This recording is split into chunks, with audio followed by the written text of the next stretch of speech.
The DJI Pocket 3 is my current go-to camera for filming vlogs and B-roll. There's a lot to love about it, but there are also some things that it can't do very well. Until now. These are 3 new DJI Pocket 3 lenses and filters by Freewell.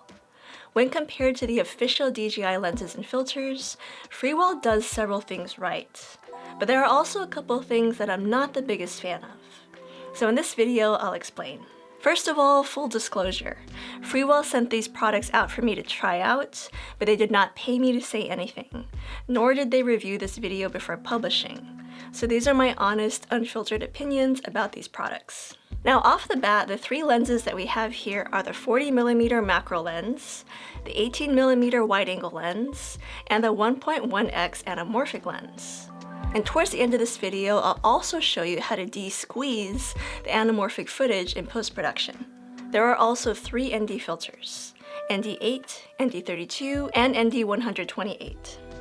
Both the lenses and the filters feel really solid, and they stick to the front of the Pocket 3 magnetically. You can even stick these lenses inside of the Pocket 3 holster in place of the DJI lenses. Speaking of attachments, the very first thing that I love about these Freewell lenses and filters is that you can stack them, which is something that you can't do with the DJI versions. Now as an example, I can take an ND filter and put it on top of the lenses, or I can even stack lenses on top of each other. It kind of blows my mind that DJI doesn't allow lenses and filters to stack like this. Now one downside to lens stacking is that you have to do this to use the wide-angle lens. If you attach it as is, you'll only get this blurry shot. Instead, you first have to attach the Freewell macro lens, and then attach the wide-angle lens on top. Now when they're stacked, they end up being pretty thick, but it's honestly not that much thicker than the official DJI wide-angle lens. And these 2 Freewell lenses in particular have a really strong magnetic attachment, so I haven't had any issues with them separating by accident. The Freewell wide-angle lens has an 18mm equivalent, so it's not quite as wide as the official DJI wide-angle lens, which is 15mm.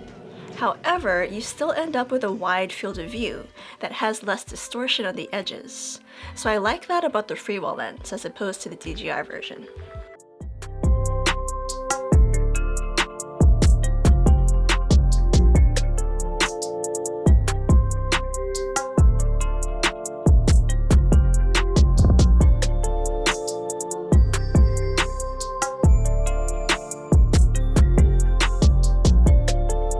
Next, let's talk about the macro lens.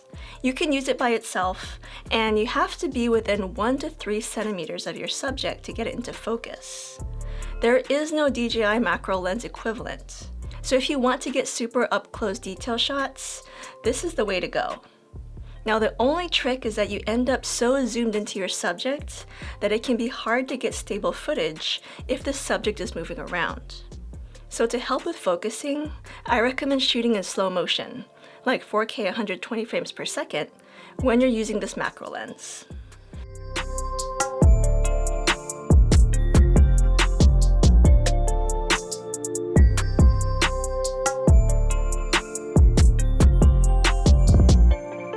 Finally, let's talk about the third lens, the 1.1x anamorphic. Now once again, there is no official DJI equivalent for this lens. If you're not familiar with anamorphic lenses, they're typically used to shoot cinematic footage because the resulting footage has characteristic letterboxes and also blue light streaks during certain lighting conditions. Now just keep in mind that if you do shoot with an anamorphic lens, including this one, you have to de-squeeze the shot in post-production, so it does require editing. When you film with an anamorphic lens, you might notice that the footage straight at a camera looks a little bit off because the lens has squeezed the footage to increase the resolution. Now to fix it, you need to de-squeeze it in post-production. Here's how to do it in DaVinci Resolve, a free video editing software. Import the video clip into Resolve, and then right-click on it. Select Clip Attributes, and under Pixel Aspect Ratio, you'll see some presets to choose from. In this case, the Freewell lens is customized at 1.1, so select Custom and input 1.1. Now your anamorphic footage has been de-squeezed.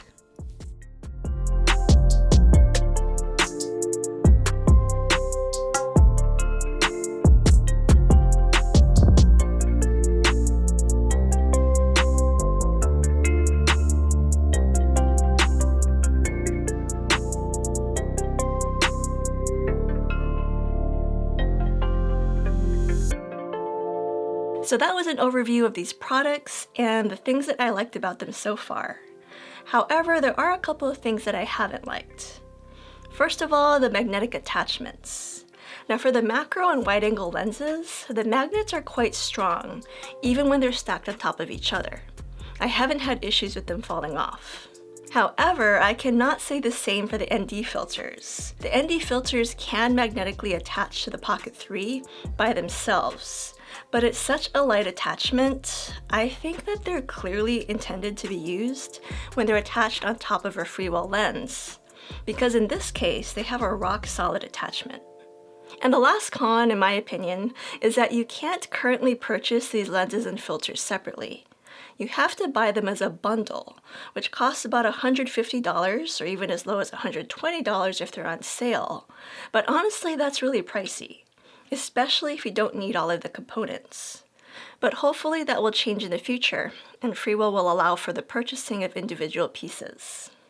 Anyway, those are my thoughts about the brand new Freewell filters and lenses for the DJI Pocket 3. Let me know your thoughts and opinions down below. And if you want to learn more about my recommended DJI Pocket 3 accessories, then check out this video next.